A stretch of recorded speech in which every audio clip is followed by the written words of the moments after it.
Xin chào mấy bạn, nay mẹ mình sẽ làm món lòng gà xào mướp.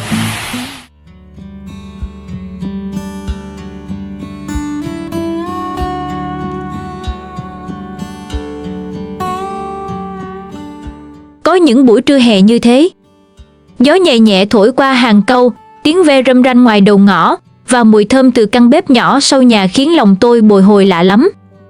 Tôi nhớ những ngày còn bé, lấm lem đất cát, chạy chơi khắp sân rồi xà vào bếp nơi mẹ tôi đang lúi húi nấu ăn, tay áo xắn cao, mồ hôi lấm tấm trán, nhưng trên môi vẫn luôn nở nụ cười hiền. Có một món ăn, mỗi khi nhắc tới là trong lòng tôi lại dậy sóng bao ký ức món lòng gà xào mướp. Nghe thì đơn giản thôi, phải không? Nhưng với tôi, đó không chỉ là món ăn, mà là hương vị của quê nhà, là mùi bếp củi, là bóng dáng mẹ, là cả một thời thơ ấu yên bình. Có lẽ, ai trong chúng ta cũng có một món ăn như vậy, một món làm ta chợt nghẹn khi nhớ lại, dù chỉ là thoáng qua. Có những buổi sáng quê nhà mà tôi chẳng bao giờ quên được. Không phải vì điều gì đặc biệt, mà vì nó quá đổi quen thuộc, quá đổi bình dị. Sáng đó, trời lành lạnh, sương vẫn còn lãng đãng ngoài sân, mặt đất ẩm mùi rơm ướt và tiếng gà gáy còn vang vọng từ xa. Tôi còn nhớ rõ cái cảm giác đi chân đất qua sân gạch mát lạnh, chạy vào bếp nơi mẹ tôi đang ngồi chuẩn bị bữa trưa. Mẹ ngồi đó, bên cái thau nhôm nhỏ, thau nước xăm xắp nổi lình bình những mảnh lòng gà, mề, gan, cùng vài miếng thịt gà đã chặt nhỏ. Không hiểu sao, mỗi lần nhớ về quê, nhớ về mẹ, tôi lại nhớ tới hình ảnh ấy trước tiên. Mẹ ngồi bên bếp lửa, tay xắn cao, mái tóc cột gọn, khuôn mặt trầm tư nhưng ánh mắt thì dịu dàng. Bếp quê không rộng, không sáng, không sạch tinh tươm như những căn bếp hiện đại bây giờ, nhưng nó có một thứ mà tôi chưa bao giờ tìm thấy lại giữa phố xá, hơi ấm của tình thương. Mẹ không vội, mẹ làm gì cũng chậm rãi, kỹ lưỡng. Tôi nhớ mẹ từng nói, nấu ăn cũng giống như chăm người thân vậy đó, phải tỉ mẩn, không được qua loa, không thì món ăn mất đi cái hồn. Tôi ngồi bên, im lặng nhìn mẹ bắt đầu sơ chế. Mẹ lấy muối hột loại muối trắng to như hạt cát biển, bỏ vào lòng gà rồi dùng tay chà kỹ. Mẹ bảo làm vậy để khử mùi tanh, để ruột gà sạch bông, không nhớp. Sau lớp muối là đến nước chanh, vài lát gừng thái mỏng. Cứ thế, lòng gà được mẹ lật qua lật lại, kỳ cọ nhẹ nhàng nhưng chắc tay, như thể mẹ đang rửa sạch cả những vất vả, lo toan bám lấy mỗi bữa ăn thường nhật. Mùi muối, mùi chanh, mùi gừng quyện vào nhau, thơm lạ, thơm kiểu quê nhà, thơm kiểu của những sáng không vội vàng, không deadline, không còi xe in ỏi. Khi lòng gà đã sạch, mẹ đổ ra rổ cho ráo, rồi bắt đầu chuẩn bị phần ướp. Tôi nhìn thấy mẹ lấy ra một củ gừng tươi, gọt sạch rồi đập dập, sau đó băm nhuyễn. Mẹ lại lấy hành tím loại hành trồng ở vườn sau, củ nhỏ nhưng rất thơm lột vỏ, nướng sơ trên lửa than cho dậy mùi rồi băm nhỏ. Trên chiếc thớt gỗ đã mòn dấu dao, mẹ băm gừng, hành, rồi tỏi. Nhát dao của mẹ nhẹ, đều, quen tay. Tôi vẫn nhớ cái âm thanh cốc cốc ấy, vang lên trong gian bếp im lặng như tiếng gõ nhịp ký ức. Hồi nhỏ, mỗi lần nghe tiếng mẹ băm hành là tôi lại chạy ù vào bếp. Tôi không đói đâu, tôi chỉ thấy bình yên. Có lẽ vì tôi biết, chỉ lát nữa thôi, căn bếp này sẽ thơm lừng món mẹ nấu.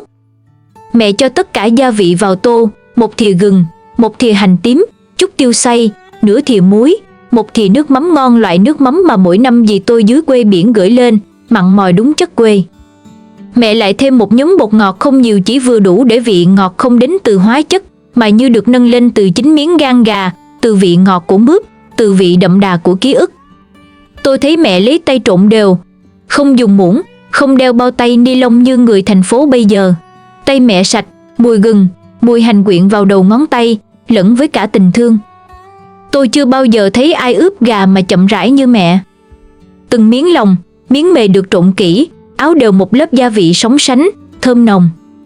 Mẹ trộn xong, để đó, nói 15 phút cho ngấm, đừng xào liền, hối gì thì hối, chớ hối nồi cơm nhà mình. Tôi vẫn nhớ nguyên câu nói đó. Đến tận bây giờ, khi nấu ăn cho gia đình nhỏ của mình, tôi cũng thường chờ. Không phải vì kỹ thuật, mà vì tôi muốn giữ lại một phần tính cách của mẹ, cái tính kỹ lưỡng, cẩn thận, nhẹ nhàng mà sâu sắc. Trong lúc chờ lòng gà thấm, mẹ đi hái mướp ngoài giàn. Tôi đi theo. Giàn mướp trước sân nhà, chằng chịt dây leo, hoa vàng tươi như nắng mới. Mẹ lựa trái mướp còn non, dài cỡ một gang tay, da xanh nhạt, cuống còn nhựa trắng. Mướp non để xào lòng gà là hợp nhất. Mướp già thì sơ, mà mướp non quá thì nhão. Mẹ hay bảo, cái gì vừa tới là ngon nhất, con người hay rau củ cũng vậy. Mẹ hái mướp, còn tôi mang vào rửa, gọt vỏ, xắt xéo miếng vừa ăn. Gian bếp lại rộn ràng tiếng dao thớt, tiếng dầu lách tách khi mẹ phi hành trên chảo. Tôi sẽ kể phần đó sau, nhưng riêng cái đoạn mẹ sơ chế và ướp lòng gà với gừng, hành, muối thôi tôi nghĩ đã đủ để gom cả tuổi thơ vào một khung hình bé xíu nơi căn bếp. Ở đó có mùi gừng nồng, có mùi hành thơm, có mùi mắm đậm đà, có tiếng thớt, tiếng dao, tiếng mẹ thở nhẹ. Và có tôi một đứa trẻ ngồi im lặng bên cạnh, gom góp những điều tưởng như nhỏ nhặt nhất để sau này đi xa, có cái mà nhớ.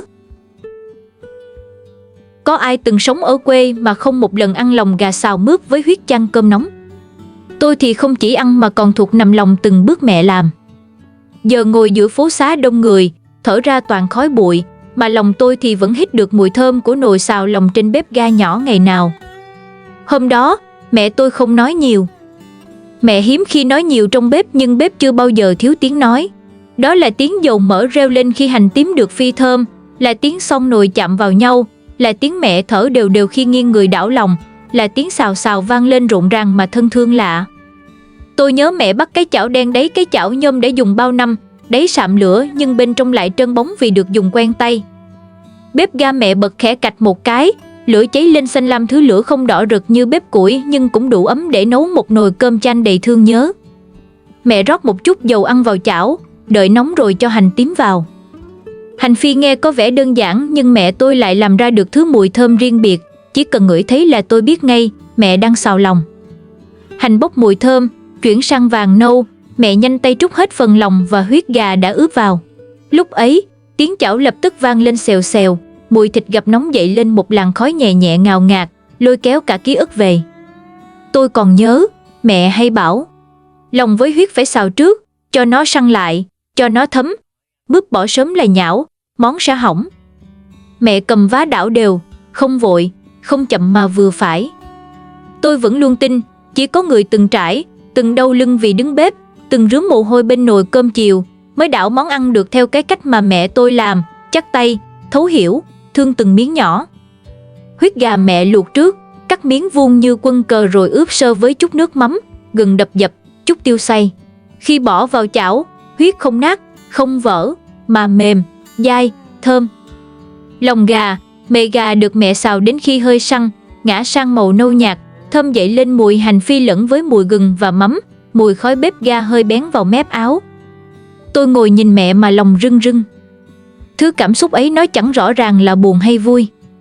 Chỉ biết, trong khoảnh khắc ngắn ngủi ấy, tôi ước thời gian có thể ngừng trôi.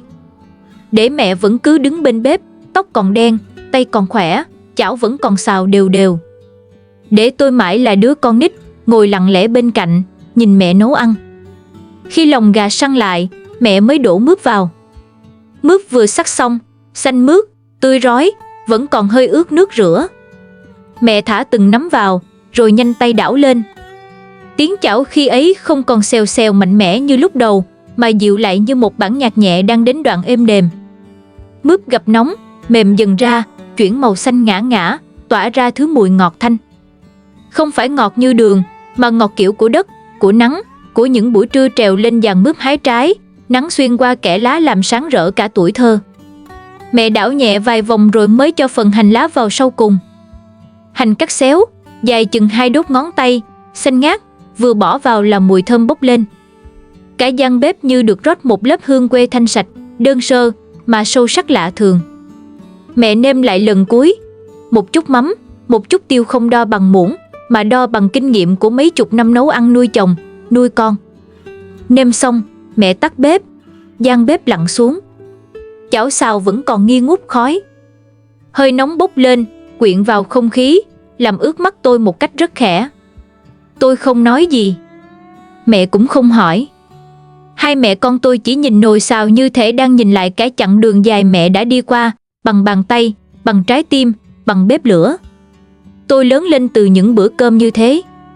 Từ mùi gừng nồng, từ tiếng chảo xào xào, từ miếng huyết mềm thơm, miếng mướp xanh tươi và từ hình ảnh người mẹ đứng bếp, không bao giờ than mệt. Bây giờ, dù đã ở thành phố, dù căn bếp của tôi sáng đèn, có máy hút mùi, có nồi điện hiện đại, tôi vẫn không nấu được món lòng gà xào mướp giống như mẹ. Vì không phải thiếu nguyên liệu, mà thiếu mẹ.